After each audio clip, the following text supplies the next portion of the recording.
प्रतिनिधि सभाको अधिकारको सम्बन्धमा जुन यो फैसला आएको छ त्यो फैसला एउटा त्यो धेरै महत्त्वपूर्ण फैसला हो। त्यसको विभिन्न कारण छन्। त संविधानलाई व्याख्या गर्दाखेरि हाम्रो देशमा संसदीय प्रणाली छ र यो संविधानको उद्देश्य प्रतिस्पर्धाशील संसदीय प्रणालीलाई सङ्गठित गर्ने हो भनेर संविधानले आफैले स्पष्ट गरेको छ। कतिपय कुरा संविधानमा लेखिएका छन्, कतिपय कुरा लेखिएका छैनन्। तर कुनै कुरा लेखिएको छैन भन्ने आधारमा यो संसदीय मूल्य मान्यतालाई छाडेर हिँड्न पाइन्छ भन्ने होइन। त्यसरी यदि स्वीकार गर्यो भने अनि हाम्रो व्यवस्था चाहिँ कागजमा जे छ त्यो व्यवहारमा त्यही हुन सक्दैन, घोषित उद्देश्य पुरा हुन सक्दैन। अब अदालतले अहिले प्रष्ट रूपमा के गर्यो भने जस्तो संविधानले विश्वासको मतमा पराजित प्रधानमन्त्रीले पुनः सरकार निर्माणको प्रक्रियामा भाग लिन पाउँछन् कि पाउँदैनन् भनेर उल्लेख गरेन। तर सर्वोच्च अदालतले यो संसदीय परिपाटी यो का आधारमा प्रष्ट रूपमा यो चाहिँ मिल्दैन भनेर कायम गर्यो। अब त्यो भनेको एउटा हाम्रो प्रणालीलाई सुधार गर्ने एउटा अहम भूमिका सर्वोच्चले खेलेको छ। दोस्रो, यो जुन सरकार निर्माणको 76(5) अन्तर्गतको प्रक्रिया छ त्यो प्रक्रिया अन्तर्गत चाहिँ राष्ट्रपतिको जुन एउटा विवेक प्रयोग गर्ने अधिकार छ त्यसको चाहिँ लिमिट के हो भनेर यसले भन्दछ। त्यो विवेक प्रयोग गर्ने भनेको न्यायाधीश जस्तो झगडियाहरू राखेर फैसला गर्ने हो कि त्यो चाहिँ के हो भने एउटा मात्र क्यान्डिडेट छ, अर्को क्यान्डिडेटको पहुँच पुग्दैन, हक पुग्दैन, अधिकार पुग्दैन। अब उससँग चाहिँ हस्ताक्षरहरू छन्, उसले भन्दैछ कि म सरकार निर्माण गर्न सक्छु भने अब आधार छैन भन्ने आधार छ त राष्ट्रपतिलाई भन्ने बारेमा प्रष्ट एउटा अदालतले निर्णय दिन्छ, त्यस्तो अधिकार छैन। दोस्रो कुरो त्यो। तेस्रो, अहिले हाम्रो चाहिँ सर्वोच्च अदालतले कन्स्टिट्युसनल मोरालिटी अर्थात् संवैधानिक नैतिकता भन्ने विषयलाई उल्लेख गरेको थिएन। म भएको भए त्यो ठाउँमा कि संसदीय या संवैधानिक जुन परम्पराहरू छन् त्यो भन्ने थिएँ होला। तर संसदीय परम्परा भन्दाखेरि हामी फेरि बेलायतमा पुग्दछौँ, जबकि संवैधानिक नैतिकता भन्दाखेरि त्यसको क्षेत्र असाध्यै ठुलो छ। त्यो संवैधानिक नैतिकतालाई छोडेर अनि त्यसपछि संविधान बुझ्ने, पढ्ने, व्याख्या गर्ने र आफ्नो महत्त्वाकांक्षालाई लागू गर्ने हो भने अनि संविधानले सीमित शासनको जुन अवधारणा छ त्यसलाई ग्यारेन्टी गर्न सक्दैन। त त्यो पनि एउटा महत्त्वपूर्ण चाहिँ यसको कन्ट्रिब्युसन हो जस्तो लाग्छ मलाई। अनि त्यसपछि जहाँसम्म चाहिँ हाउसलाई विघटन गर्ने कुरा हो, प्रतिनिधि सभाले आफ्नो अधिकार प्रयोग गरेर यदि उसले चाहिँ त्यो बाटोमै जानुपर्दछ भन्ने एउटा दृष्टान्त स्थापना गर्दछ भने त्यो जाने बाटो हो। होइन भने वैकल्पिक सरकार हुन्जेलसम्म, त्यसको व्यवस्था हुन्जेलसम्म धारा 76ले प्रस्ताव गरेको सरकार निर्माणका 4वटै प्रक्रियाहरू पुरा नहुन्जेलसम्म अब अहिलेको संविधान, अहिलेको संरचना अन्तर्गत हामीलाई चाहिँ संविधानले त्यो डिजल्भ गर्ने पावर प्रयोग गर्न दिँदैन। अब यी सबै कुराहरू के छन् भने प्रष्ट रूपमा आएको छ। अब कतिलाई अलिकति चर्को भाषा लाग्यो अदालतको, मैले हेर्दाखेरि त्यस्तो चर्को देख्दिनँ।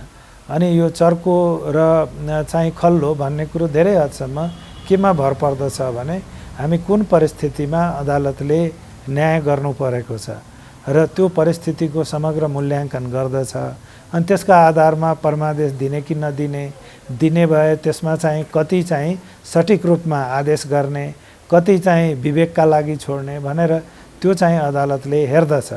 र हाम्रो देशमा मात्र होइन, हरेक अदालतलाई लाग्दछ कि आफूले चाहिँ कुनै पनि जारी गरेको आज्ञा आदेश पूर्जी कार्यान्वयन होस् र कार्यान्वयन नहुने अवस्था देख्यो भने उसले त्यस्तो काम कारबाही गर्दछ जसका आधारमा त्यो काम कारबाही त्यो अदालतले चाहे अनुसार चाहिँ गर्न सकियोस् या हुन सकोस्। त त्यस आधारमा अब मलाई लाग्दछ अहिलेको एउटा इस्यु धेरै मान्छेलाई चित्त नबुझेको र मैले पनि धेरैपल्ट भनेको कि संसारको कुनै अदालतले पनि प्रधानमन्त्री नियुक्तिको आदेश गर्दैन। त्यो कुरो एकदम अकाट्य हो। हामीलाई कम्तीमा पनि हामीले पढेको आधारमा भन्न सक्दछौँ कि त्यस्तो दृष्टान्त हामीले पढेको छैन। तर अब अदालतले त्यसमा जानुको पछाडि अदालतका आफ्ना दृष्टिकोणहरू छन् र त्यो दृष्टिकोण भनेको कि जुन मूल्य मान्यताको कुरो छ त्यसलाई लागू गरिदिने परिस्थिति हुँदैन कि भन्ने भएपछि अदालतले त्यो छनौट गर्ने अधिकार दिएन। त्यसमा चाहिँ विवेक अझ चाहिँ प्रक्रियागत रूपमा पनि झिनो एउटा चाहिँ अटेर गर्ने सम्भावना नरहोस् भन्नेतर्फ गयो। त्यस हुनाले अब नियुक्ति गर्दा फलानु व्यक्तिलाई प्रधानमन्त्रीमा नियुक्त गर्नु भनेर आदेश दिनुपर्ने अवस्था आयो। अब त्यस्तै तपाईँको स्पिकर, अब एउटा अर्को कमेन्ट भनेको अदालतको त्यही हो कि स्पिकर ले चाहिँ यदि नर्मल प्रक्रियाबाट प्रतिनिधि सभा या भनौँ संसदको चाहिँ अधिवेशन बोलाइएन भने स्पिकरले बोलाउँदा पनि हुन्छ भनेर अदालतले भनेको। तर त्यो नजिर होइन, त्यो चाहिँ अहिलेको परिस्थितिमा त्यो गर्न सकिन्छ यदि अवस्था आयो भने भन्नेसम्म अदालतले भनेको नजिर कायम गरेको होइन।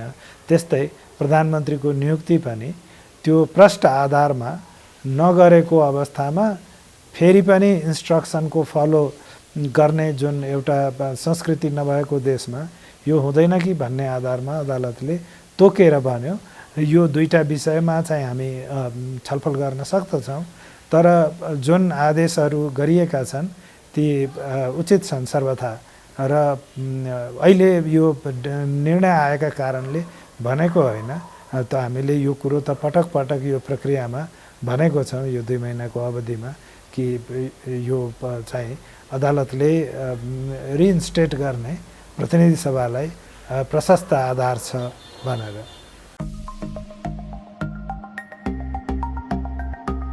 कतिपयलाई अदालतको जुन अहिलेको आदेश छ यदि त्यो नजिरको रूपमा कायम हुने हो भने अब सबै जसलाई चाहिँ प्रधानमन्त्री बन्ने आकाङ्क्षा छ सिधा अदालतमै गएर परमादेशका लागि निवेदन दिने अवस्था आउँछ कि भन्ने पिर पनि छ।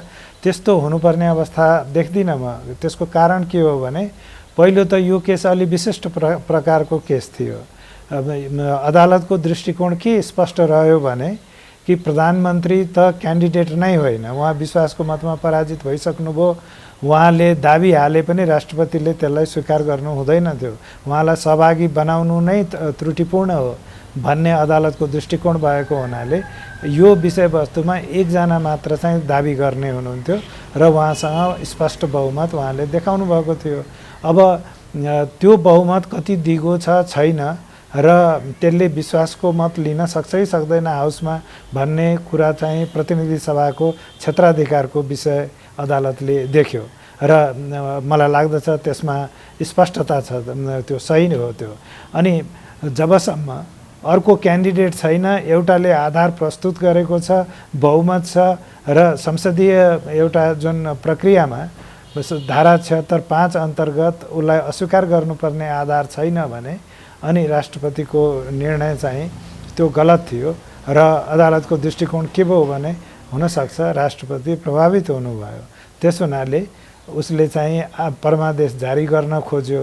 यदि मैले जस्तो सोचेको थिएँ म त्यो ठाउँमा भएको भए सायद मैले चाहिँ यो प्रक्रियालाई कम्प्लिट गर्नुहोस् र चाहिँ फलानुलाई चाहिँ नियुक्ति गर्नुहोस् भनेर मैले पनि भन्ने थिइनँ होला।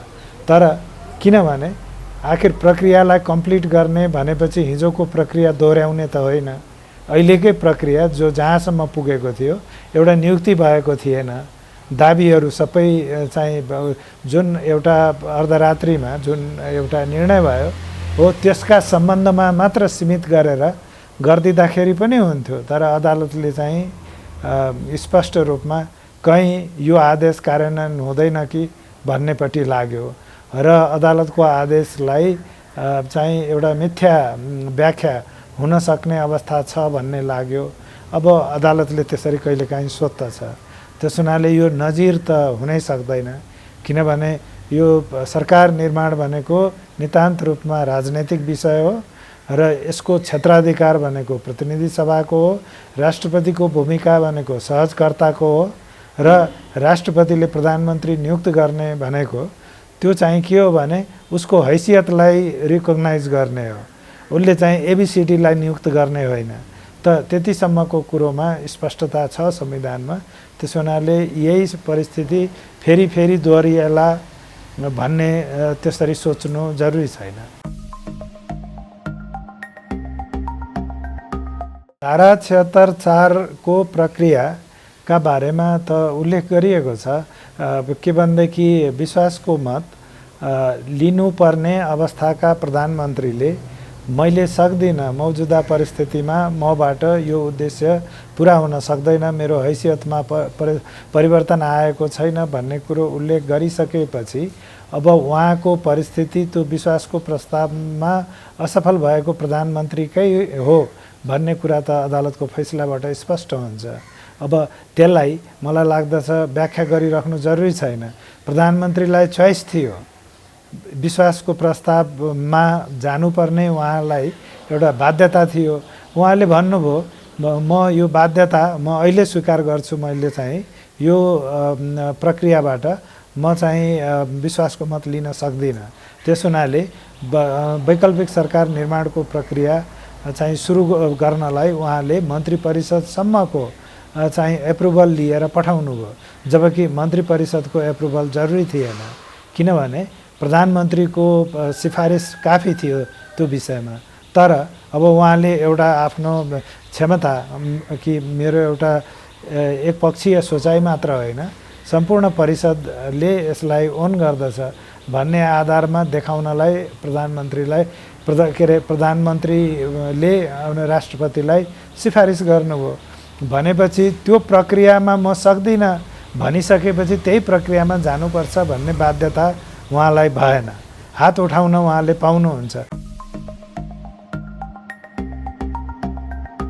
हाम्रो अहिलेको परिस्थितिमा यो बौद्धिक जगतले, युनिभर्सिटीले, अब भनौँ युनिभर्सिटीका या चाहिँ कानुनविदहरूले, दिग्गजहरूले भन्न सक्नु पर्थ्यो नि त यो विश्वासको मतको कुरो अलिकति हाम्रोमा यो कैफियत भयो भनेर।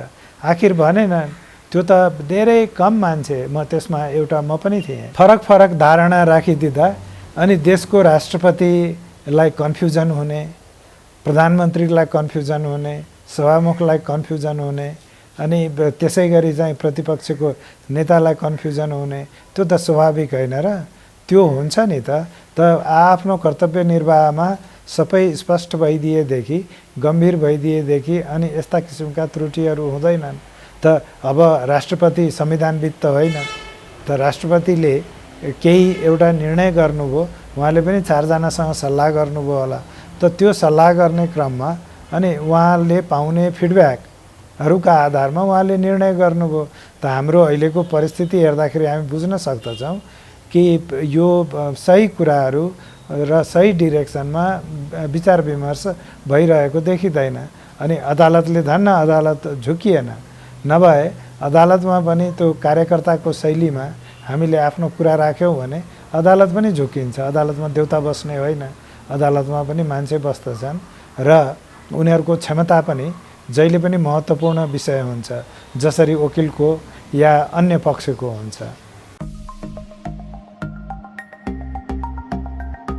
एमाइकस को जुन हाम्रो एउटा प्रयोग छ, त्यो प्रयोग चाहिँ असल एउटा अवधारणामा आधारित छैन।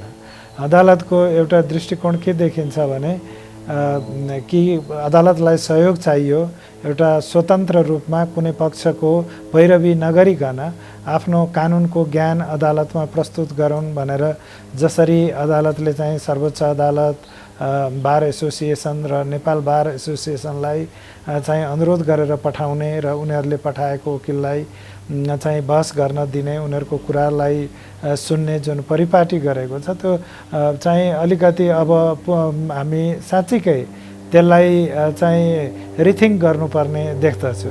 त्यसको कारण के हो भने हाम्रो बार पनि पोलिटिसाइज्ड छ हैन, बार एसोसिएसन पनि, सुप्रिम कोर्टको पनि, नेपाल बार पनि। अनि जसरी हामी चाहिँ सामान्य रूपमा मतभेदहरू पार्टीगत आधारमा हुन्छ त्यहाँ पनि हुन्छ। तर एमाइकस माग्ने प्रचलन के हो भने एमाइकस त्यसलाई माग्ने हो कोर्टले जसले कोर्टलाई सहयोग गर्न सक्दछ त्यो सहयोग गर्ने मान्छे वकिल मात्र हुन्छ भन्ने दुविधामा सर्वोच्च अदालत पर्नु हुँदैन। त्यस्तो मान्छे कोही पूर्व न्यायाधीश पनि हुन सक्ला, कोही पूर्व महान्यायाधिवक्ता पनि हुन सक्ला, कानुनको कोही प्राध्यापक पनि हुन सक्ला। त्यति मात्र होइन, तपाईँ यो यति क्षेत्र फराकिलो छ कि नेपाल आर्मीको जज एडभोकेटलाई पनि बोलाउन सकिन्छ यदि उनी त्यो विषयका लागि योग्य छन् भने। त एमाइकस भनेको त्यसलाई विश्वास गर्ने हो जोसँग त्यो क्षमता छ। अनि एमाइकस भनेको चाहिँ मैले के हो भने वारेस छानेर पठाए जस्तो होइन।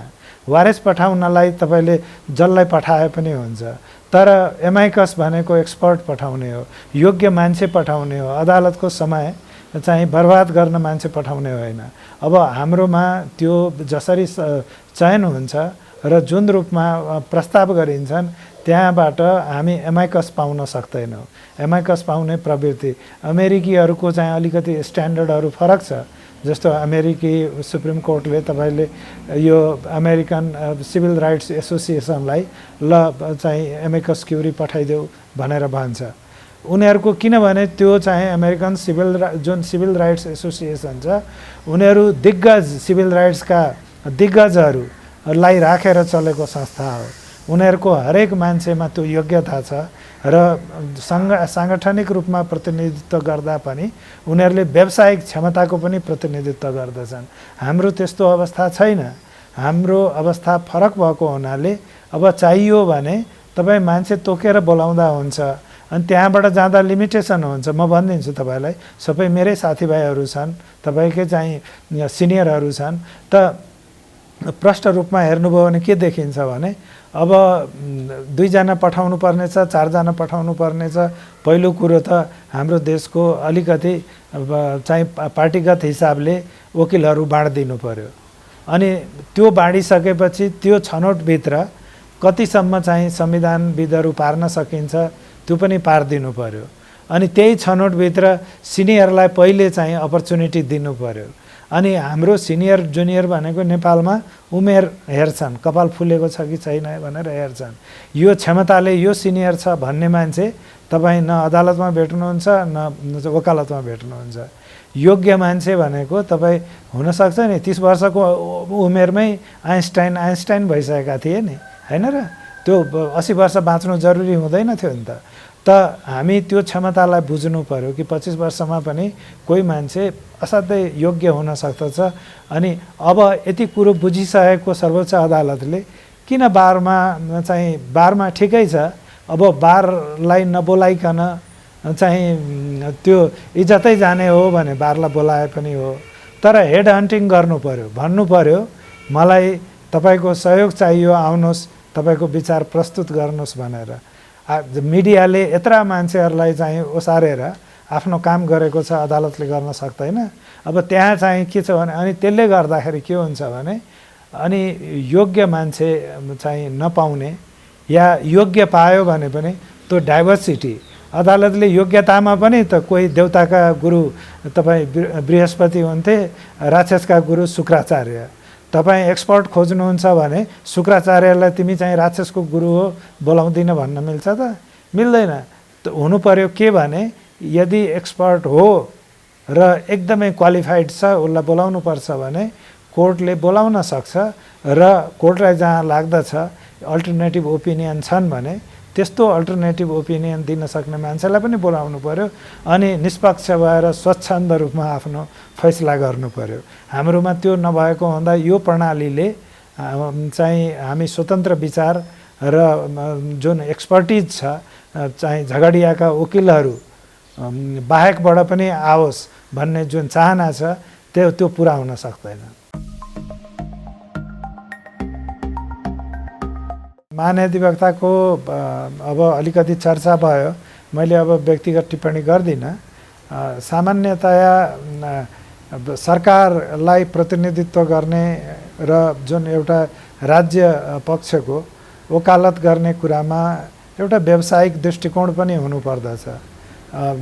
के भनेदेखि तपाईँ पहिले त भनौँ न एउटा हरेक महाधिवक्ताका लागि न्यायका सिद्धान्तहरूको कसीमा आफ्नो भूमिकालाई हेर्नुपर्दछ। अनि मेरो छ म सरकारको चाहिँ वकिल हुँ, सरकारप्रतिको कटिबद्धता छ, तर मेरो व्यावसायिक स्ट्यान्डर्ड म सरकारका लागि तिलाञ्जली दिन्छु भन्ने हो भने त त्यो त एउटा गम्भीर चुनौती हुन्छ। ल प्रोफेसनको स्ट्यान्डर्ड चाहिँ न्यायाधीशले पनि मेन्टेन गर्नुपर्छ, वकिलले पनि पर्छ, सरकारी वकिलले पनि पर्छ र इन हाउस लयरहरूले पनि पर्छ। र त्यसलाई चाहिँ के हो भने यो विषयमा हामी छुट्याएर हेर्नुहुन्छ जस्तो लाग्दैन मलाई।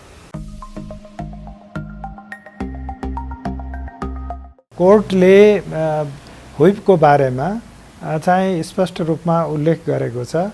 आदेश खण्डमा प्रष्ट रूपमा आएको छ कि हिजो जसले यो प्रक्रियामा चाहिँ प्रतिपक्षका नेतालाई सरकार निर्माण गर्नका लागि सहयोग गर्ने आधारमा हस्ताक्षर गरे उनीहरूमाथि कारबाही नगर्नु भनेर। तर अब सँगसँगै हामीले के बुझ्नु पर्दछ भने त्यो हिजोको परिस्थितिका बारेमा कोर्टको टिप्पणी हो।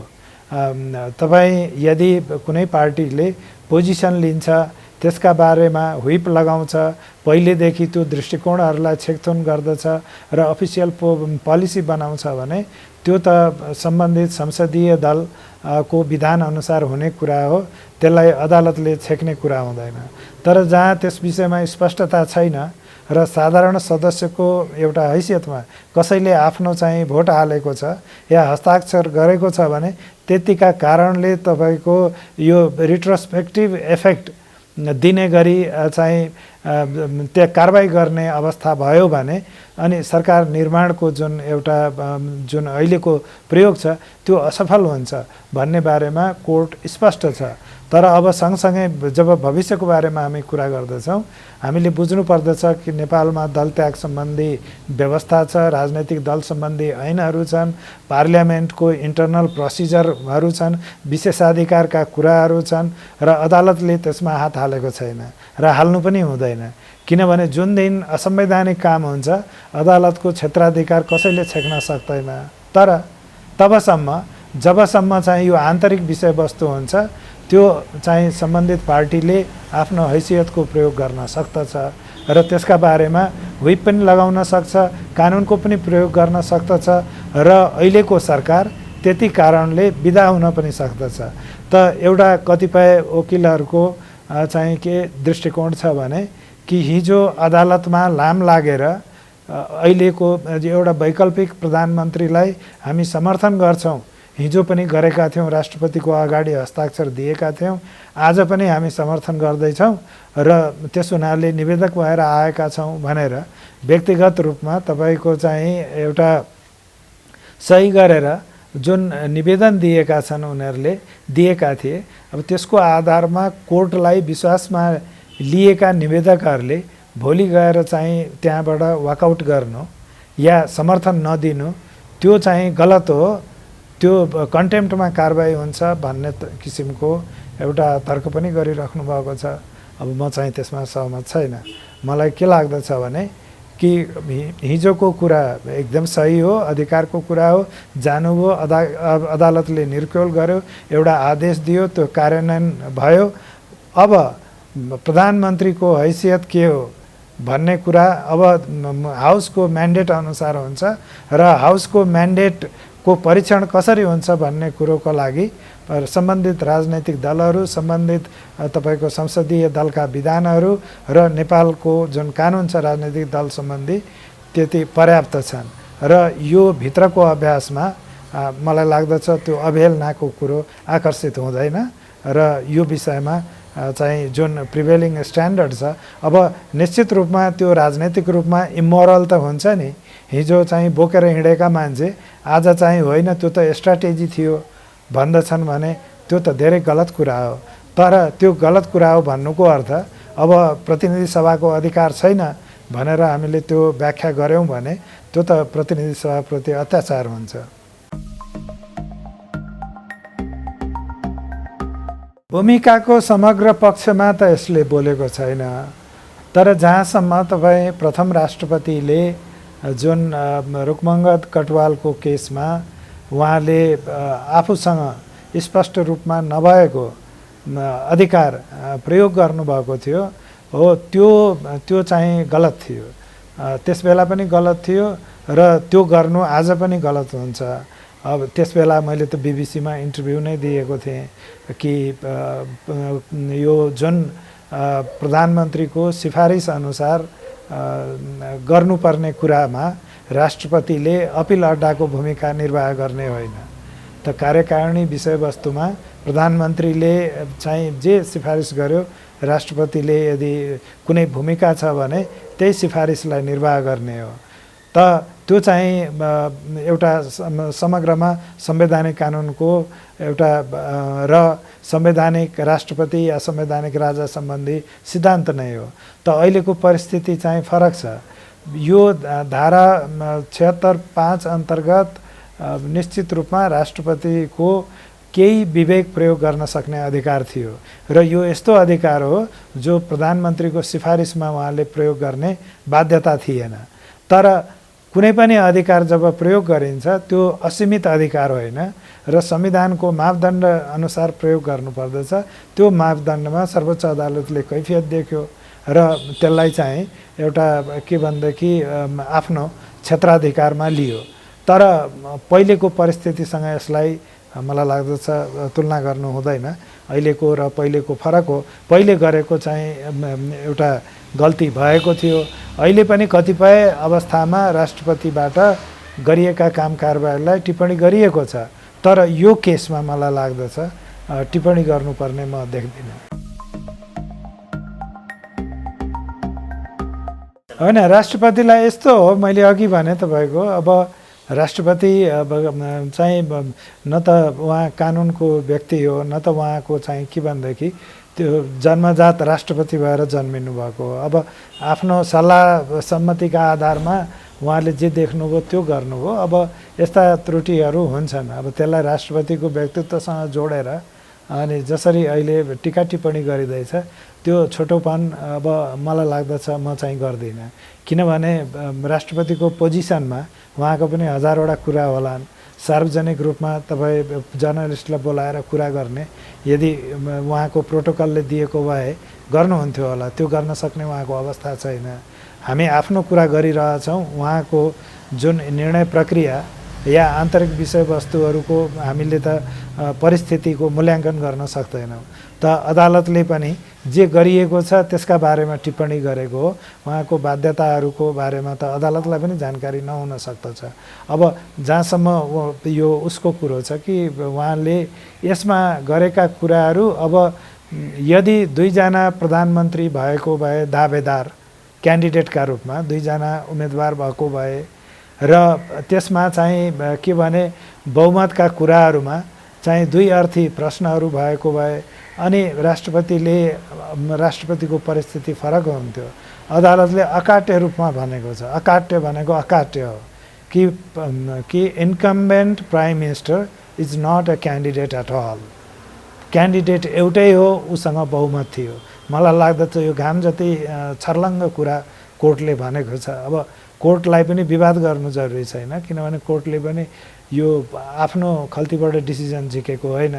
यो त के हो भने एउटा प्रक्रियामा सबैले पर्याप्त रूपमा अवसर प्रदान गरेर सबैलाई अनि यो निर्णय लिएको हो र त्यो शास्त्र सम्मत नै छ। अब यसबाट चाहिँ के हो भने एउटा कुरा चाहिँ सरकारले प्रधानमन्त्रीले के बुझ्नुपर्छ भने कि संविधानमा नलेखेका कारणले गर्दा संवैधानिक कानुनका शाश्वत जुन मान्यताहरू छन् तिनीहरू चाहिँ रद्दीको टोकरीमा फाल्ने भन्ने होइन। तिनीहरूको भ्यालिडिटी चाहिँ अदालतले चाहिँ गर्दछ र अदालतले संविधान अन्तर्गत न्यायका जुनसुकै सिद्धान्तलाई पनि आफ्नो जानकारीमा लिने र असीमित सरकारलाई जुनसुकै अवस्थामा पनि कानुनको सीमित दायरामा ल्याउने त्यो उसको क्षेत्राधिकारमा पर्दछ। र यो संविधानले जुन कि त संविधानबाट धारा 133 हटाउनु पर्यो अनि त्यसपछि अर्को प्रसङ्गहरू आउला। तर अहिलेका अवस्थामा अदालतको क्षेत्राधिकार पनि थियो र अदालतले जे गरेको छ त्यो सही गरेको पनि छ। यस्तो हो, अदालत सर्वोच्च अदालतले हाइपोथेटिकल कुनै क्वेसनमा चाहिँ जवाफ दिएर हिँड्दैन। त्यो त के हो भने तथ्यसँग सम्बन्धित कानुनको र संविधानको प्रश्न छ भने अदालतले त्यसलाई निराकरण गर्ने हो। अब जहाँसम्म यो चाहिँ विघटन कुन अवस्थामा गर्ने भन्ने प्रश्न छ, अदालतले अहिलेको परिस्थितिमा त्यसमा व्याख्या गर्नु जरुरी सम्झेन। तर हामीले भन्न सक्दछौँ कि धारा 76 अन्तर्गत सरकार निर्माणको 4वटा चाहिँ तरिकाहरू छ र 4वटै तरिकामध्ये अन्तिम तरिकाको प्रयोग अहिले भएको छ। अब यो सरकारले पूर्ण अवधि पनि चलाउन सक्दछ। विश्वासको मत पाएन भने अनि यसले चाहिँ तपाईको के हो भने छलफल गरेर एउटा प्रतिनिधि सभाकोलाई भङ्ग गर्ने बाटोमा जानुपर्दछ। छलफलको कुरा के का लागि भनेको हो भने अहिले आजैका मितिले 6 महिनाभित्र यदि तपाईँको चुनाव गराउनु पर्यो भने चुनाव गर्नलाई टेक्निकल कारणले चुनाव गराउने परिस्थिति देशमा नहुन सक्दछ। प्रधानमन्त्री ओलीले पनि जुन डेट तोक्नु भएको थियो त्यो डेट चाहिँ चुनाव हुन सक्ने अवस्थाको थिएन। त हामीलाई चुनाव गर्नलाई चैत वैशाख पुग्नुपर्छ या चाँडोभन्दा चाँडो गरौँ भन्दा पनि फागुनमा गर्नुपर्ने हुन्छ भनेपछि त्यसका लागि चाहिँ एउटा सबैको दृष्टिकोण स्थापना गर्ने र त्यो एउटा कोल्याबोरेटिभ मेथडबाट गऱ्यो भने अनि कसैलाई कन्फ्युजन पनि हुँदैन। अब सरकार निर्माणको प्रक्रिया अब चाहिँ पुनः फर्किने होइन, अब यो अन्तिम विकल्पको प्रयोग हो। अब निर्वाचन नै हो, खालि निर्वाचन कहिले गर्ने भन्ने बारेमा चाहिँ 2टा शर्तहरू छन्। एउटा त अहिले अदालतले उल्लेख गरेन, वकिलहरूले पनि बहस गरेनन्। तर के थियो भने यो अहिलेको जुन हाउसको विघटन थियो त्यो चाहिँ प्राविधिक आधारमै त्यसलाई चाहिँ रिइन्स्टेट गर्नुपर्ने कारण थियो। त्यो भनेको के भने कि हाम्रो प्रतिनिधि सभा 6 महिनाभन्दा बढी हामी बिदा गर्न सक्दैनौँ। 6 महिनाभित्र चुनाव भइसक्नुपर्छ। प्रधानमन्त्रीको प्रस्तावित चुनाव चाहिँ 7औं महिनाको अन्तिम दिनहरूमा थिए, 8औं महिनामा थियो। त्यस हुनाले पनि त्यो बदरभागी थियो। तर त्यो कुरो त्यहाँ चर्चा पनि भएन, फैसलामा पनि आएन। तर अहिलेको परिस्थितिमा फेरि त्यो 6 महिनाको जुन क्लज छ त्यो 6 महिनाको क्लज अर्थात् संविधानको धारा 93 को प्रतिबन्धात्मक वाक्यांश बमोजिम त्यो 6 महिनाको जुन एउटा शर्त छ त्यो चाहिँ पालना हुने गरी अनि मिति तोक्नु पर्यो। त्यसका लागि तपाईँ प्रतिनिधि अहिलेको प्रधानमन्त्रीले हाउस भङ्ग गरेर मात्र भएन, यो 6 महिनाको अवधिलाई अनर गरेर अनि त्यसपछि चाहिँ के भन्दाखेरि निर्वाचनमा जानु पर्यो। त डेट तोक्ने कुरामा हुन त डेट तोक्ने भनेको प्रधानमन्त्रीले नै हो, तर अब 6 महिनाभित्र नपर्ने भएको हुनाले अरू पक्षलाई पनि सल्लाह गरेर उहाँले तोक्न सक्नुभयो भने अनि यो फेरि कानुन या विवादको चाहिँ विषय नबन्न सक्दछ। होइन, अब यस्तो छ, मलाई कमजोरी भनेर त्यस्तो लाग्दैन। यसले दीर्घकालमा यो फैसलाले एउटा सीमित सरकारको अवधारणालाई मद्दत पुर्याउँछ, अहिलेको वर्तमान समस्याको समाधान गरेको छ।